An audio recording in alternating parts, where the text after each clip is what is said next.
Byokwegerera obwene bwamanya bantu gosechi activist urwase kaunti ya Kisii bakorawa na Bernard Nyamwaro igobesokire na gukwanira hokomentekana kugosambwa w'ekisukuru emergency anene nigo bamochi hewizara y'ekisemi asogotabeka emiroberi yogotingia kisemi ensemo yende nigo babolire abaibole gukwanira abana babo gwetanga korwa ebikorwa bingabunebyo.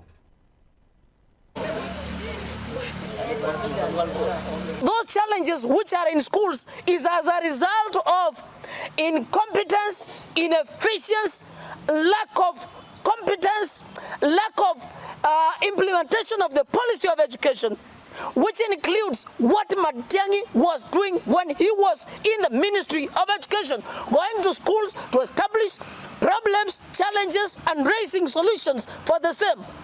Tumewachukua mashule ili msome.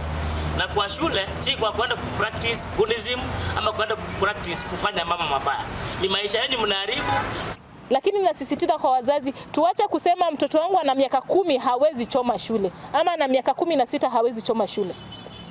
Mtoto wako atachoma shule na atafanya zile vitu yenye hata wewe mzazi wa miaka 40 50 hautafanya. Hilo jambo ni lazima serikali na vyombo vya habari iangazie kwa kina.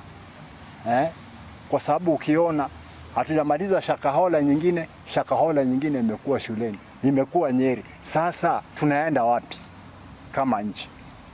Ni lazima hiyo issue ya cult waone vile watakabu. Kwa sababu mtoto yoyote Mkenya hawezi kwenda kiasi ya kufanya maovu ambayo wamefanya. Nataka tujiite mkutano kama wazazi tusaidie watoto wetu. Na hiyo corporal punishment naomba irudishwe. Kwa sababu ni hapo ndio mchezo imeanza, tumepewa freedom sana. Na hiyo freedom tunaiabuse.